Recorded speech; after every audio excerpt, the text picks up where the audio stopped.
Hey, it is Patrick Lovell coming to you on March 2nd, 2022 at 1:17 p.m. my time. Guys, I'm a little bit overwhelmed. This is really amazing. We boosted another 100,000 views since yesterday, and it's extraordinary. And I want to thank everybody who's coming on board, especially the parents that are asking me how to interpret corruption for their children. But I mean, for all the kinds of people that come onto TikTok to kind of get away from the world, thanks for tuning in, obviously. And I hope a lot of those wonderful cheerleaders out there who entertain me every day, or those great action sports athletes, or the surfers that I enjoy, are getting a piece of this as well, because we're all under the same thumb. But kudos to you all for all of the extraordinary things you guys do. And I'm just happy to share bandwidth with you. I don't know if I'll be here tomorrow. I don't know if I'll get kneecapped. Things could get pretty dangerous because I'm dropping some significant um, revelations of how our system works. In fact, the most powerful people on the planet want to make sure that you don't understand what it is that I'm telling you. And so, therefore, in the event that I go radio silent here for whatever reason, I strongly encourage you, and I really hope you'll all go check out my YouTube page, which is called Patrick Lovell Truth Bombs the Con. There's more robust, full recordings of what we do here that we then ultimately turn into 3-minute clips that actually answer a lot of the questions that are coming through here on TikTok. And please, I'm starting to see a lot of uptick in friend requests on Facebook again, which is terrific. I'm assuming a lot of you are coming from these videos. And please find me on Twitter. Twitter is extremely important because I'm connected to some very powerful people in Hollywood, as well as journalism around the world, as a matter of fact. And I would love to share with them an increased sort of visibility of how we're bringing this all together in a way that just proves that we can cut through the clutter. I want to jump in, and I think the topic of what I'm going to talk about now is really last night's State of the Union, because what I'm telling you is the State of the Union. It's the state of the freaking world. But before I get there, I got to tell you a crazy story about my son that happened yesterday that brings a huge smile to my face, but it gave me an idea. So my son had to switch schools this year because my wife and I have been separated, going through this really unfortunate grind because of all of the disaster that's fallen, because we haven't been able to get the con out there to the world in the way that it deserves, considering, quite frankly, the audience and also the truths that we reveal that the entire system of media and our government has hidden, and quite frankly, the globe, if you want to know the truth. But so my son is a beautiful guy. He looks more like my wife, much more handsome than I am. He stands at 6'2". He's a junior in high school. He's got a wingspan of 6'4". I mean, the dude's an absolute stud. And he literally looks like Zac Efron. I kid you not. But he doesn't have a lot of confidence because he had to transfer schools. And anyway, that's led to a lot of stuff that's created problems for us. For anybody who has teenage children, it's tough enough just raising a teenager in this world, let alone, transferring schools and all of that. My son takes a lot of risks, so that just increases the challenges. But I've been encouraging him and getting him into theater, of all things. And he doesn't like to perform in front of people, unlike me, who I'm not afraid to tell anybody anything, quite frankly. And that's because I've had decades of being in front of the camera, if you want to know the truth. But the long and the short of it is that he's extremely shy, and by being in a new school, he just doesn't want to kind of come out of a shell. So yesterday, an extraordinary thing happened. Right before school, I knew he was going to theater and he was going to get judged on this pantomime class. And I told him the story of Ozzy Osbourne. Now, I remember seeing this incredible performance of Ozzy Osbourne, and it exists on YouTube, and I think it's War Pigs. And Ozzy Osbourne's totally off stage, and the band is front and center. And he's like almost hidden behind the drums in a very obscure way, in the way that Ozzy Osbourne used to sing back in the 70s. And I told this story to Alex. I'm like, look, just do something odd. Do something just completely off the track and whatever you're comfortable with. And the more you kind of hide from the audience, the more they're going to pay attention to you. And so he does this incredible performance. And as a result of it, a lot of kids, well, let me tell you what he did. He actually turned his back to the audience so he didn't have to see him. And he did his pantomime, and everybody thought it was a very peculiar situation. Now, it was right before lunch, and he doesn't have a whole lot of new friends at this school. He has some, and he was on his way to go meet them at this place that all the high schoolers hang out across the street, which is, like the cool drag where everybody's got their cars and everybody's eating lunch and all that kind of stuff. And, the whole scene and the cliques and all that jazz. And so Alex is walking to go meet these dudes that he hangs out with. And this one kid comes up to him who's from his theater class and starts razzing him. And he starts hassling him. And this kid's apparently a pretty short guy, like probably stands 5'8", but he's popular. He probably thinks he's a lot more than he actually is, just because he's got, apparently, according to my son, pretty expensive car. And, he had a lot of probably the rich kids hanging out with him, right? So anyway, this kid starts hassling my son. My son turns around and he looks at him knowing that this dude's like just a little freaking, just a dweeb. And my son steps into him and he says, "What'd you say?" And the kid, started harassing him more. So my kid starts pushing him and he gets in the kid's face and he basically says, and by this time, the whole circumference of all the kids at this location are circling him. You guys remember that back in the day when everybody, thought a fight was going to happen. And my son actually had this Tommy Hilfiger jacket on, which will come into play here in just a moment. But anyway, so this kid starts to back down, and my son starts to bow up, and he notices there's like 30 kids around him, and he doesn't think he has anybody behind him. But as it turns out, suddenly, like for some reason, the lacrosse team starts to get my son's back, which is super cool in its own right. But my son reaches in, and he's in front of 30 people, and he says, "I'll tell you what. I won't kick your ass if you give me $50 in front of everybody." And lo and behold, this kid backs down, he cowers. This kid was the bully, okay? He backs down, he cowers, he reaches into his wallet, he pulls out $50 and he hands it to my kid and he scurries away. My son, being basically a Zac Efron, but that stands 6'2" and he's got a 6'4" wingspan. And let me tell you, he's tough as nails. And suddenly all of the girls at this area were like flocking to him. And so in one moment, literally, I mean, it was like a movie moment, he overcame just, the tough, incredibly insane stuff he's had to be dealing with, which has just been horrific for me because, I only want the best for my son. And I know how spectacularly talented he is and handsome and all of those other things. And of course, I'm his dad, so sorry about that. But anyway, as I was contemplating what it is that I want to talk about, Wall Street owes the American people freaking trillions of dollars. I'm serious. Think about this, right? In the analogies that I just said, Wall Street, being the freaking weasels that they are, because nobody understands the game they're playing, pulled an end round on everybody, hijacked all of the freaking levers of power in our government. We're able to create corruption because everybody's getting paid by it, because they got a backdoor to the central bank, so they've got unlimited money that they can sell us all down the river, but at the same time they pocket it based on this fictional enterprise that I bring to you hook, line, and sinker, crystal clear, one step at a time, that you can show your sixth grader and they can follow along. That's how easy it is to understand this stuff when you have it nailed out. And so, by the way, if I do get kneecapped, again, check it out on YouTube, Patrick Lovell, Truth Bombs the Con, and then, of course, www.thecon.tv. I literally don't know what could happen tomorrow. The world's freaking crazy, and I'm definitely poking the bear, but I'm freaking pissed, and I need millions of people to join arms with me, just like the lacrosse team did with my son Alex yesterday, so that we can rise above this madness, and quite frankly, the good prevail. That's why we're calling it the resurrection. Hashtag the resurrection. You can see me in all of these videos on, TikTok at hashtag Patrick Lovell, and of course, hashtag the con. And again, just to reiterate, and I'm sorry to repeat myself, but I really hope and pray that all of you that are coming to me in droves, asking questions, to check out my Patrick Lovell Truth Bombs the Con on YouTube and join in, because they might, basically get rid of this on TikTok sooner than later. So I'm a little terrified about that, but I mean, my God, we're just, did I say this at the beginning? We just surpassed 300,000 views.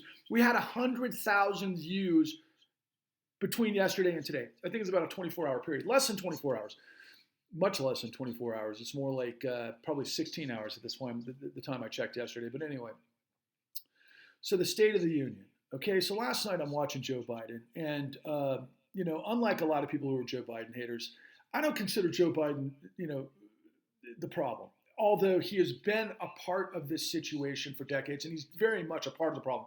One thing he said last night that stood out to me really above all else is he said, look, I come out of the state of Delaware, and I've been elected X amount of times, and they've got like the highest level percentage of corporations in quite frankly, I think the world, because that's where corporations go to do these LLCs and all of these different entities that people can't find, so that if they're up to no good, then it's a limited liability, so they can basically wipe their hands of bankruptcy or whatever they come down on. If the law comes down on it, they can make it go away and pretend. I mean, these are the tricks that the legal system has been able to figure out over the course of the last 4 decades. And this is the theme of everything that I'm trying to tell you. But another thing that Joe Biden, it was on display in such a huge way last night. I tuned in the State of the Union because I wanted to see what our position was on Russia and Putin and all of the other things. But of course, it's the State of the Union. And so predictably, even though all of the pre-hype on the network that I was watching, which is a joke, and it's always a joke, they were pre-hyping all of the stuff that he was going to talk about, in terms of the war with Ukraine and how that Russia and Ukraine and Putin and all that stuff. And Biden definitely got around to it. But really what was on display that I think everybody needs to understand is that, to his upper left was Nancy Pelosi, who I believe has increased her net worth somewhere in the $140 million range, similar to Barack Obama, by being the Speaker of the House and in the Senate. And if you don't know the background on Nancy Pelosi, who comes out of the Bay Area, she literally was a fundraiser for the Democratic Party. Okay? That should tell you everything you need to know to understand how she was able to, create power for herself within the Senate.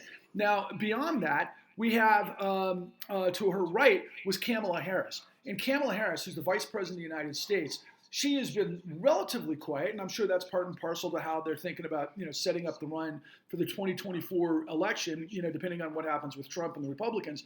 But we're approaching the midterms, and the long of the short of it is that Kamala Harris has, used this story over and over to tell her, to tell voters that she was the good guy after the 2008 great financial crisis, which is absolutely insanity. The woman got like $19 billion for the state of California that went to backfill the coffers of the state, while hundreds of thousands, if not millions, of Californians got bulldozed by a corrupt system, of which I continue to bring these revelations to you, in which literally millions upon millions of Americans were pushed through the court system and illegally foreclosed upon because the system of real estate that created the 2008 great financial crisis and what happened after was a complete disaster. And what that means is they didn't have the right, the standing, the legal documentation to prove ownership, they being the servicers in what we call these foreclosure mills, which are these law firms that the state AGs were literally putting into position to blitz these things through the system, and people couldn't defend themselves. And after years and years and years of investigation, we're talking millions upon millions of people whose lives were destroyed for nothing. So when I go back to the original revelation about what my son did yesterday heroically, when this bully tried to embarrass him and humiliate him in front of the school, and my son just turned around, stepped up, leaned into it, and said, "You're going to pay me." Now, honestly, Wall Street has gotten away with $50 trillion. I know that sounds like, Austin Powers.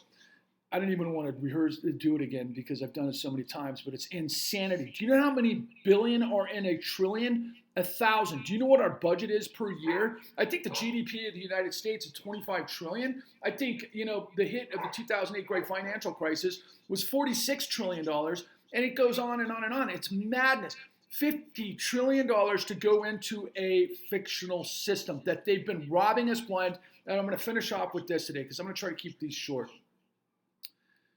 My God, man. David Sirota, the guy who's the co-creator of Don't Look Up, which stars Leonardo DiCaprio and of course, Jennifer Lawrence, who plays Kate Dibiasky. I hope you guys can tag Jennifer Lawrence and Leonardo DiCaprio and David Sirota and so forth, because I'm the living embodiment of the kind of stuff that's happened in Don't Look Up. I mean, I feel very blessed when a lot of older women recently have been comparing me to Dr. Mendy, and I certainly appreciate that. And to Adam McKay, if you happen to watch this, my God, that little hair piece on Leonardo DiCaprio's forehead in that movie just absolutely cracks me up. But in reality, I'm Kate Dibiasky. Except I didn't discover the comet, Dibiasky, that's going to destroy our world. I discovered the freaking corruption that is global, that is destroying the world and will continue to do so unless I can wake you up. And I'm literally the only one who has these answers, soup to nuts. And I don't know why it's incumbent upon me to do this, but I will give David Sirota a ton of credit. I happened to catch him this morning on Crystal Ball and Sagar and Genti's podcast. Which is, I think very enlightening a lot of times. I think that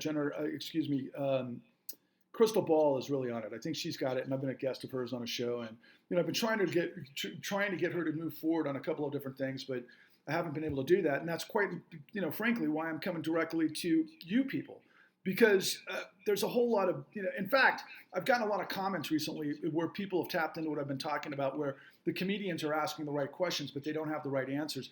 People have been picking up on that, and it's so true. Literally, I love Russell Brand. I kid you not. I really enjoy Jimmy Dore. I like Joe Rogan a lot, and I think those guys, in terms of comedians, are fantastic. Not to mention Jon Stewart, and I did another hashtag to Jon Stewart the other day because it's something else that I really encourage you to watch on my YouTube page in its entirety, and please get that to Jon Stewart, because we've got the answers that Jon Stewart is looking for, because he's asking about corruption that I haven't been able to get past his gatekeepers.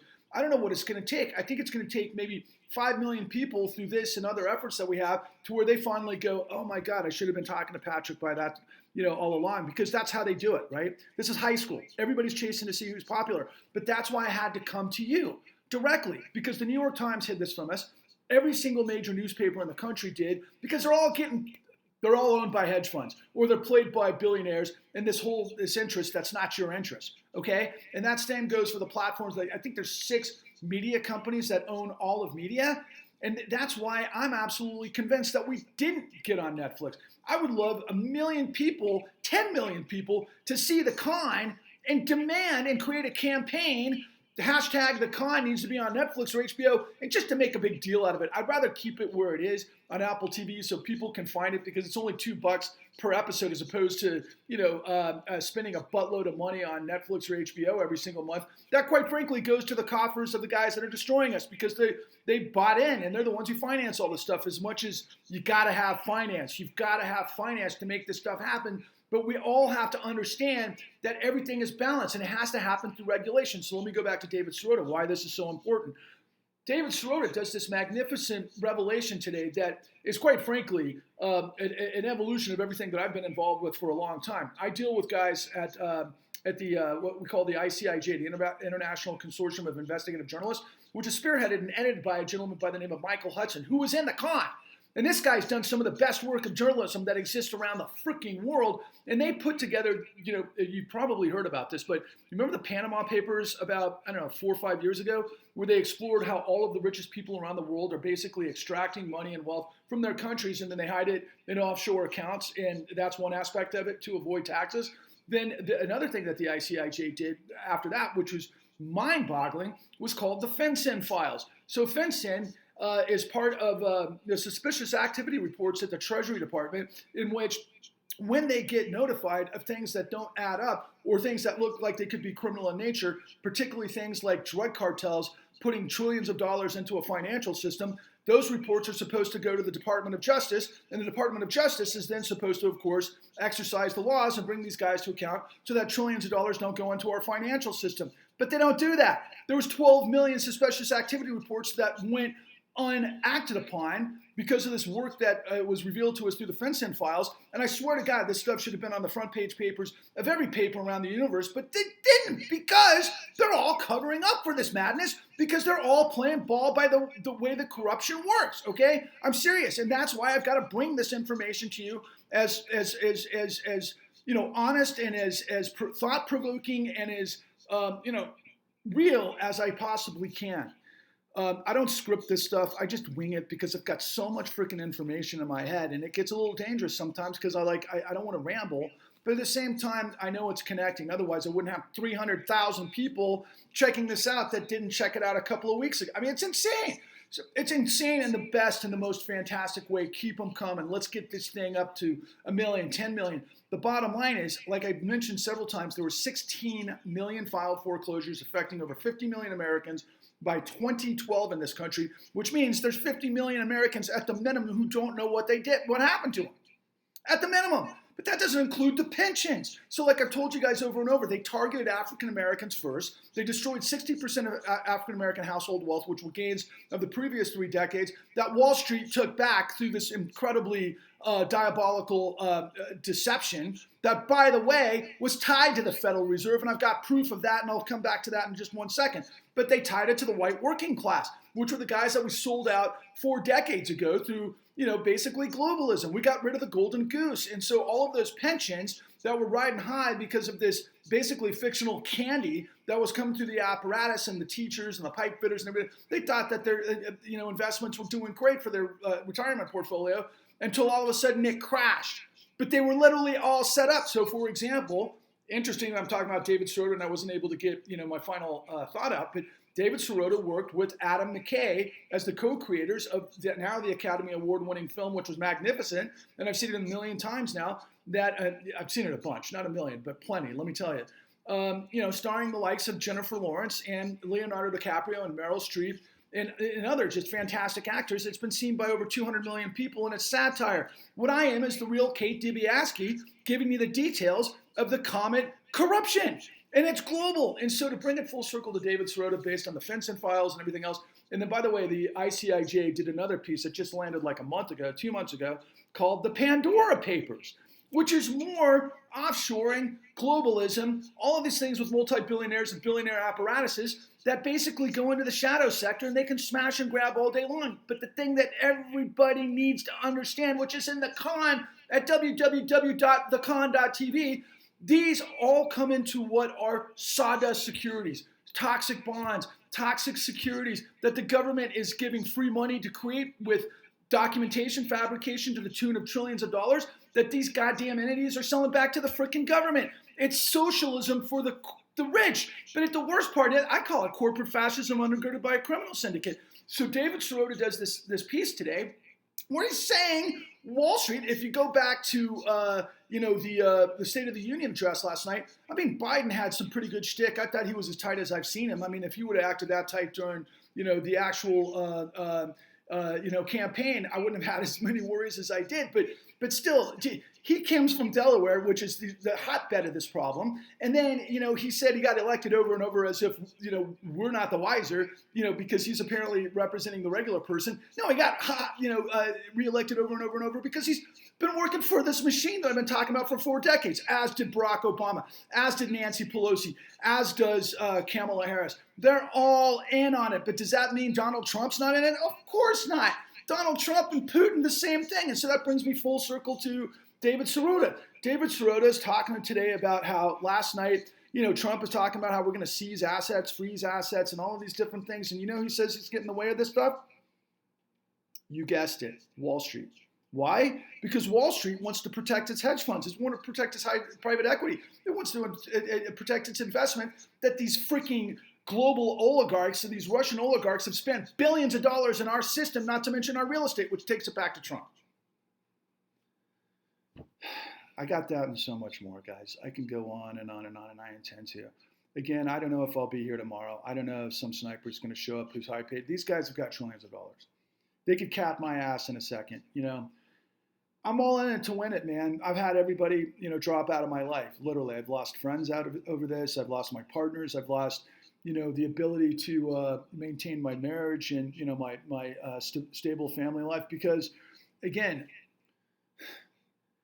I deeply care about the integrity of the United States. I deeply care about life, liberty, and pursuit of happiness and justice and all of those things that made the United States what we were on the good side of the equation. I literally went to go, volunteer for the Marines right after 9/11 until I talked to a freaking recruiting guy who had no idea Saudi Arabia had attacked us. I put all of my heart and soul into what it is that I do better than I think anything else I do. But I think as well, if not better than anyone else, especially because I'm willing to bring you the truth.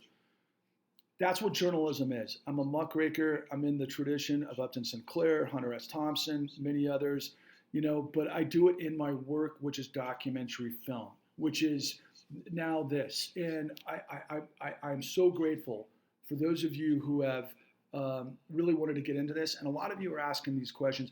Well, what do we do, Patrick? How do we solve the riddle? First of all, you got to see the con. That's what gets you on first base. It actually gets you around a home plate because everything that I am is channeling this gentleman by the name of Ferdinand Pecora. Ferdinand Pecora was a Sicilian immigrant, first generation, had to go through the WASP machine to get his law degree, and then he got, basically put into position to investigate what Wall Street did to create the Great Depression, and he got all the answers. And he presented the answers to an administration the American people were paying attention because there was 25% unemployment, and there was so much devastation in the United States that they were like, we got to figure out what the hell happened. And Pecora did that, and we ended up with the Glass-Steagall Act. That we came up with the Securities and Exchange Commission, and both of these things effectively basically cage the beast. That's what we're talking about. Because in the end, it's always a battle between good and evil, between right and wrong, between, like I always say, character, integrity, and dignity versus hypocrisy, duplicity, and complicity. And criminals are very clever. Criminals have existed from the very beginning of time. It's the same story that never ends. It is the light versus the dark. It is dark matter versus expanding universe. I mean, my God, the corollaries are just crazy everywhere. And I'm just a dude that's finally breaking through to tell you that. And I've got so much more. I hope I live to see the victory. I do, but I'm in it to win it. And if I can't carry the torch all the way to victory, then somebody else is going to have to. But you're going to get all that information from the Con. You can get it from Patrick Lovell, Truth Bombs the Con. And, here and everywhere else until they shut me down. And if they shut me down, I'm going to be like water and try to find another pathway. And I've got so many incredible people behind me, and I got to finish off with this note. So the only reason this exists, and I'm sure that a lot of you on TikTok have been watching the name Rev W. That's a person who's in the Con. She's in episode number 1. And we connected many years ago because, I was doing this documentary to try to find out, quite frankly, answer all the questions that I had. And it led me on this path where I met this woman named Becky. And when she told me her story on camera, I was amazed. It's like she had lived the exact same life I had in parallel. And ultimately, her journey led her to, she had all the evidence. She knew she had gotten set up. They had stolen her home. She had been able to prove it. She goes in front of the judge. And I mean, the amount of time and effort, it destroyed her life. It basically took her away from her friends, led to a divorce, and all the kinds of things that I'm in the midst of. And ultimately, she stood in front of the judge with all of the evidence. And she said, the judge says to her, "You're right, but there's nothing I can do about it." Think about that. This from a judge who gets paid a hell of a good salary and never gets, it works for their entire career as a judge. They're literally untouchable. She sat there and told Becky, "There's nothing I can do." This is the judge. Guys, I got evidence of literally 70,000 plus pieces of documentation fraud that led to this kind of thing. There's millions of cases on it. You want to be shocked by something. You want to be shocked by the human disaster and the toll and the horror of war and everything that led to Ukraine. And quite frankly, now that I'm on it, I'll finish off with this note. If we want to get all over Russia and Ukraine, I'd like us all to consider our relationship with Saudi Arabia and Yemen, particularly in light of 9/11. But we'll save that conversation for another day. But the long and the short of it is, guys, we had financial terrorism on the United States that destroyed the working class, that destroyed the middle class, that destroyed the African Americans. It literally destroyed everybody except the top 0.001% that puppeteered this whole thing, corrupted our government, and everybody who's been in government has been a part of it. They might talk about corruption, but they're not going to give you the details. They might talk about we've got to be able to do this and that when they need your vote during the midterms, like Barack Obama acting as if he had some sort of play in Black Lives Matter. He didn't. They're gross. And there's this huge move to white supremacy and fascism, which is predictable. I mean, this is the kind of stuff that happened right after, World War I when Germany imploded, and everybody seems to think it's because of hyperinflation. It was stagflation that led to it. That's a whole nother apparatus of this misinformation in the world. And I guess I may as well finish off this with the message to Jon Stewart. Look, he interviewed two highly um, placed people within what they call the modern monetary theory hierarchy. And this woman named Dr. Stephanie Kelton, she's out there, exploring and expressing that Congress can mandate any sort of payment that it wants to, right, for anything. And what they do is they try to explore different methodologies of how the public purse, can be translated into, infrastructure projects, all the different projects and how it works, and, macroeconomics. And it's an incredible story. And but what we learned, my partner and I, Eric Vaughn, was that, this situation that we have, MMT, is only for, at the moment, the folks that are criminals, that are the mob, that are the guys that are pissing on your head, telling you it's raining, they set you up. And if I can't piss you off with that, I don't know what else I can do. Look, I know 1 in 10 of you are going to amp up, all right? So once again, to finish, go to Patrick Lovell Truth Bombs the Con on YouTube. Like, subscribe, even if you don't watch it. We got to get that thing moving, because I might not be here tomorrow, and that's where the voice has to go. Go to www.thecon.tv. Our show's on Apple TV. It's on Amazon. It's, a fee. But if you go to our website, you can check out a lot of free content if that's what you need to do, because you can't afford it, or you don't want to pay anything because you've got to pay for Netflix and HBO that are run by the man that I'm actually revealing. I've had people say, well, why don't you guys offer it for free? I'll tell you why, because I'm an entrepreneur and I'm a producer, and nobody's paying my family for free. I'm not making money right now doing this. I'm only doing it because I'm fighting for the soul of this country, and that's worth it for me at the moment. I'll go as long as I can until I break through. But there's nothing more in the world that I want to do than have millions of us descend upon, quite frankly, Washington, D.C., on the Mall, and then Congress, and chant the con to the people that are the con within our government. That's what the insurrection missed. The insurrection thought it was the big lie about stealing the election from Trump, even though now we're seeing documentation fabrication as it relates to the election certification. And Donald Trump came from this background where his mortgage companies and his university were using documentation fabrication. It occurred to me a long time ago. I think that's where Donald Trump got the idea. And Giuliani played ball with him. And of course, Giuliani was the guy that went after the mob back in the day with RICO that he basically created, which meant he was a good guy. But then many years later, he turned into a vampire and switched teams, because that's where the money is. And that's what old guys do, I guess, who've been married 7 times and who look almost like on the verge of death, like Giuliani does. That's not me. Yeah, maybe I am in some ways channeling Dr. Mendy. No, I'm Kate Dibiasky. Please, hashtag Jennifer Lawrence. She's on the right side of corruption. If we could get her attention. And by the way, try to hashtag Tom Morello and Bruce Springsteen, because there is a message I have for Bruce Springsteen. Barack Obama isn't who you think he is, and you're really tarnishing your legacy, Bruce, by hanging out with him, even though you sold your music rights for like $500 million. I don't know what it feels like to be worth that much money. So, maybe when you do, you lose all character that took you there. God, the boss, please don't say it so, man. You need to be hanging out with Tom Morello more often. And Tom, if you haven't yet, I've tagged you a bunch of times. Somebody get to Tom Morello. We've got the biggest truth in the world that he's looking for. And if he understood what this and gave us some backing, we'd get to millions of other people too. We need like Eddie Vedder. We need, all the freaking badasses. One of my favorite, quite frankly, even though he's not very political, is Dave Grohl. I would love Dave Grohl to be in on this. And, Learning to Walk Again is my theme song. And I want it to be the theme song for everything we're all about. All right. How long did I go? 33 minutes. Sorry, but hey, got a lot to say. Peace, guys. I hope to see more of you soon. Be well.